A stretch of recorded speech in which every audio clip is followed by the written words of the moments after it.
Before Disney, before fairy godmothers and happy endings, there were the Grimm Tales. Welcome to the stories as they were meant to be told.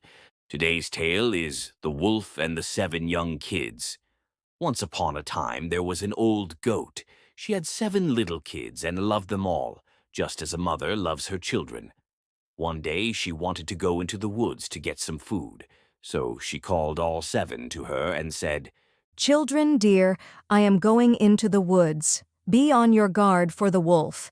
If he gets in, he will eat up all of you all, even your skin and hair. The villain often disguises himself, but you will recognize him at once by his rough voice and his black feet. The kids said, Mother dear, we will take care of ourselves. You can go away without any worries. Then the old one bleated and went on her way with her mind at ease.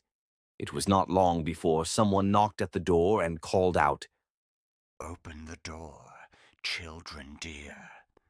Your mother is here and has brought something for each one of you." But the little kids knew from the rough voice that it was the wolf.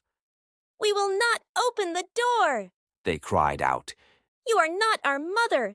She has a soft and gentle voice, but your voice is rough. You are the wolf. So the wolf went to a shopkeeper and bought himself a large piece of chalk, which he ate, making his voice soft. Then he came back and knocked at the door, calling out, "Open the door, children dear. Your mother is here and has brought something for each one of you." But the wolf laid one of his black paws inside the window. The children saw it and cried out, We will not open the door. Our mother does not have a black foot like you. You are the wolf. So the wolf ran to a baker and said, I "Have sprained my foot. Rub some dough on it for me." After the baker had rubbed dough on his foot, the wolf ran to the miller and said, "Sprinkle some white flour on my foot for me."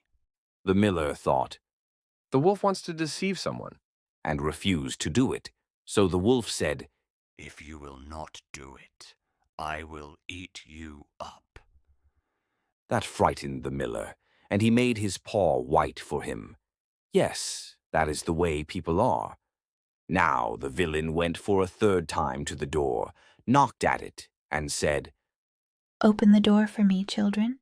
Your dear little mother has come home and has brought every one of you something from the woods." The little kids cried out. First show us your paw so we may know that you are our dear little mother. So he put his paw inside the window, and when they saw that it was white, they believed that everything he said was true, and they opened the door. But who came in? It was the wolf. They were terrified and wanted to hide. One jumped under the table, the second into the bed, the third into the stove, the fourth into the kitchen, the fifth into the cupboard, the sixth under the wash basin, and the seventh into the clock case. But the wolf found them all, and with no further ado he swallowed them down his throat, one after the other. However, he did not find the youngest kid, the one who was in the clock case. After satisfying his appetite, he went outside and lay down under a tree in the green meadow and fell asleep. Soon afterward, the old goat came home from the woods. What a sight she saw there! The door stood wide open. Table, chairs, and benches were tipped over. The wash basin was in pieces. The covers and pillows had been pulled off the bed. She looked for her children, but they were nowhere to be found. She called them by name, one after the other, but no one answered. When she at last came to the youngest, a soft voice cried out. Mother dear, I am hiding in the clock case. She took it out, and it told her that the wolf had come and had eaten up all the others. You can just imagine how she cried for her poor children.